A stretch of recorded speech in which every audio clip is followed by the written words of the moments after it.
Matthew Stafford will play, so why does it feel like we're all being played? Najee Harris can see that he made a fool out of himself July 4th, and should we commence the shuffling in the Dodger outfield? Good morning. I'm James. And this is your daily dose of sports and snark for the greatest sports city in the world, Los Angeles.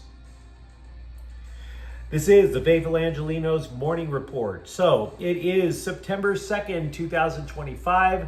Scheduling quirks abound, and all of a sudden I am back in the home office. It is absolutely great to be back home. Do you like being in the know about LA sports? Well, if you do, clickety-clack the like button. Clickety-clack the subscribe button. There's a notification bell. Hit that. It'll let you know when we drop an update. Sharing is caring. Let people know we exist. By all means, comment. Now, we have a quick look at the scoreboard today. The future is female. According to LA, the Sparks defeated Seattle 91-85, and Angel City FC edged Bay FC 2-1. Meanwhile, today, it's back to the dudes. The Dodgers are in Pittsburgh. The game will start at 3:40. So, with that out of the way, what do you say we get to the news? Because what I'm going to talk about to start might qualify me for a tinfoil hat. I don't think it does, but we'll see. Because this is why I wanted to wait for the absolute last moment to do a Rams season preview. Matthew Stafford is expected to start against them Bar Texans on Sunday. But the more I think about it, instead of just glorifying the fact that the Rams will have a surefire Hall of Famer under center, I look back at this entire offseason and I'm starting to think that this is not a story about an injured quarterback as much as it is about weird, pointless drama. All offseason, weird, pointless drama, and all of it surrounding Matthew Stafford. See, for many years, Stafford had the reputation of being a bona fide tough guy, and he earned it. He had to earn it behind that abomination of an offensive line that they had over in Detroit. So why all of a sudden do we have a 6-month drawn-out telenovela disguised as an NFL thing? The contract extension. Will he practice? And now, this is going to be a storyline that the press is going to be hyping up all year long. Will Matthew Stafford retire? Will his back hold out? Oh, the drama. Where are my pearls to clutch? A guy who used to ball for decades without any complaint about playing for a lousy football team is now the protagonist in a Hallmark movie. I don't even know if Oxygen still exists, but if they have Oxygen for dudes, the Matthew Stafford story would be front and center. And I can't prove it, what I'm about to say. But this whole offseason has been so unlike Matthew Stafford that it makes me wonder if this was all due to give his wife podcasting content. There are some women out there, not all women, but there are some women who thrive on drama. Matthew Stafford's wife has already exposed the things that go on in the Rams locker room for podcast content. She spent an entire dopey episode of her show describing about how she intentionally played a game on Stafford, making him jealous by dating his college teammate.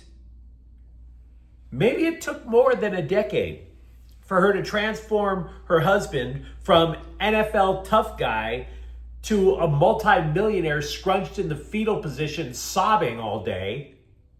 I don't know. But when you take all of her podcasting about her husband into account, what else does she have to talk about that anybody cares about? Remember during the whole contract extension thing, all these thinly veiled threats to move to New York. Did that come from Matthew? No, it didn't even come from the agent. It came from his wife. You put all this together, and I'm telling you, it sounds like we're being played. Now, as for the facts on the ground, the dude missed about a month of training camp because of an aggravated disc in his back. Normally, had people with the Rams been candid with us, the story would have been, look, we admit it, he's kind of hurt, but he's been in the league for 16 years now, guys. Be patient, it's cool. They should have stuck to that story, but they didn't. And this became drama that we did not need. Just like the contract extension. All of it hyped up primarily from Stafford's camp. I am not saying that I know this was orchestrated. It just damn sure feels like it is. Now, as for Sunday, keep an eye on the guy, not just simply whether he's going to stay upright. He should easily surpass a milestone in that season opener. He's just 191 yards shy of becoming the 9th quarterback in NFL history to pass for 60,000 yards. So, welcome back. Glad to have you under center. Feel free not to give us updates for podcast content. And I realize the irony of me saying it on a YouTube channel. Also with the Rams, Sean McVay said left tackle Alaric Jackson is expected to play Sunday. Reports are mixed as to whether or not he's going to start. Said McVay, quote, I do believe that we'll be at our best with him out there, unquote. And that is true. Because backup left tackle DJ Humphries' Pro Bowl days are way behind him. What isn't behind the Rams, apparently, are going to be Jackson's blood clots. Those aren't going away. McVay said this is going to be something that has to continually be monitored, at least for this year. So a lot of Rams stuff to talk about. Feel free to let me know what you think in the comments thread. Meanwhile, with the Chargers, just like Matthew Stafford, the Chargers' Najee Harris's offseason has had a bit of fireworks. Actually, one firework in his face. Now, to his credit, Harris is admitting his Jackass audition was a mistake. Quote, it's a humbling experience. It still hasn't really shaken. I'm still going through it in a way. Just the whole situation can show you how things could change at just a snap of a finger. I'm just happy everybody's safe and we're alive, unquote.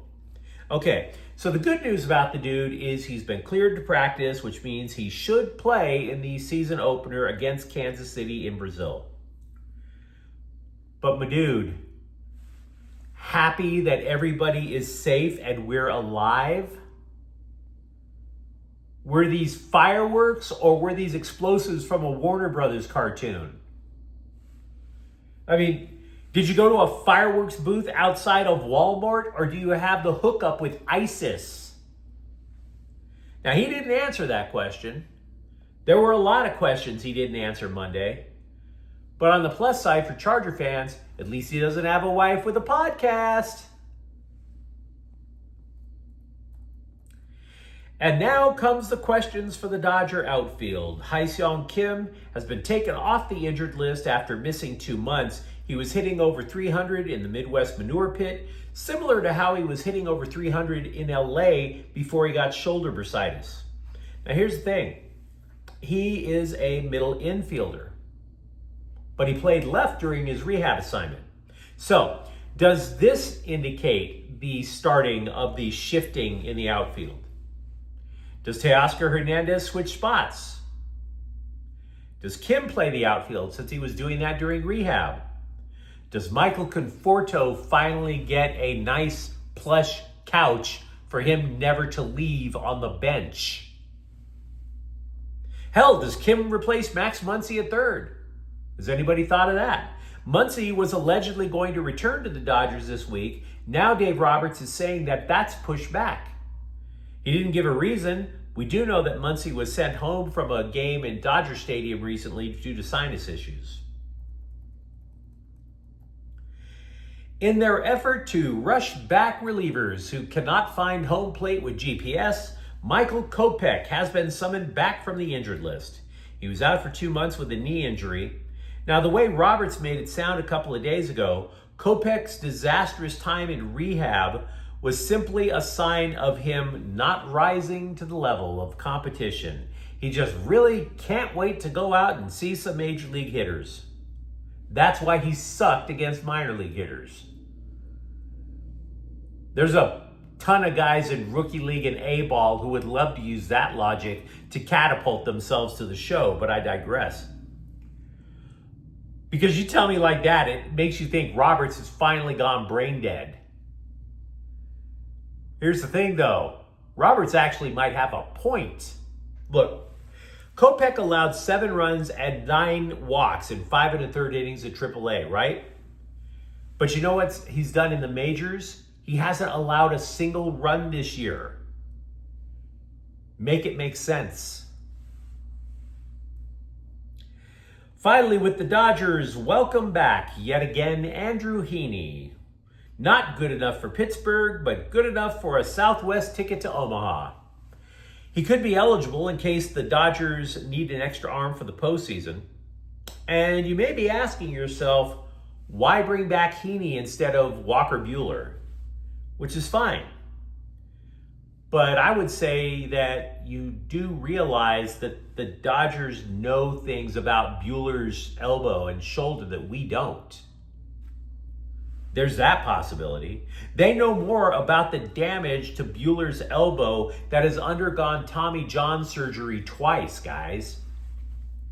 Now, Heaney also pitched in LA back in 2022. That was probably the best season of his career.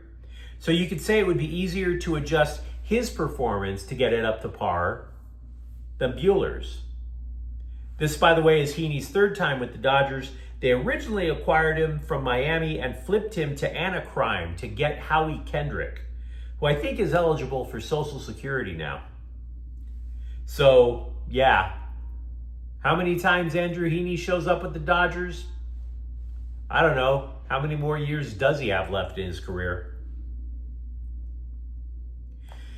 I can't precisely say this is cause and effect, but Alyssa Thompson was held out of Angel City's match against Bay FC with an excused absence. Excused absence. So she's perfectly healthy. Now, I doubt it's something personal, otherwise it would have said, hey, she's got a problem at home, we're not going to go into detail. So I can't say this is cause and effect, but it damn sure sounds like cause and effect, because reports are circulating that international clubs, such as Chelsea, are allegedly interested in acquiring her. So here's the rub. The international transfer window is still open. The NWSL window is not. So if Angel City is pedaling off the forward for big bucks, they won't be able to replace her. And considering that they are on the outside looking in for the NWSL playoffs, that sure sounds like they would be throwing in the towel. Now, if that is true, for all the talk of how Angel City FC was finally going to start paying attention to the soccer, how they were finally going to turn the corner with new ownership, oh, we know we're valuable, but now we're going to start winning. That would be 3 times in 4 years where this club missed the playoffs, guys. So, are we really sure Angel City cares about the soccer yet? Just asking. You tell me. But you let me know what you think in the comments thread. Talk to me if you think I'm out of my mind for suggesting that the whole Matthew Stafford offseason thing has been a psyop. For that matter, are you happy that Najee Harris got his sight back? And are you even happier that he will actually play? And if you enjoyed this update, don't forget to subscribe to Faithful Angelenos. We're talking LA sports every single day. Thank you for watching. I'm James. We'll be back tomorrow. Faithful Angelenos is a Corte El Queso production. Take care.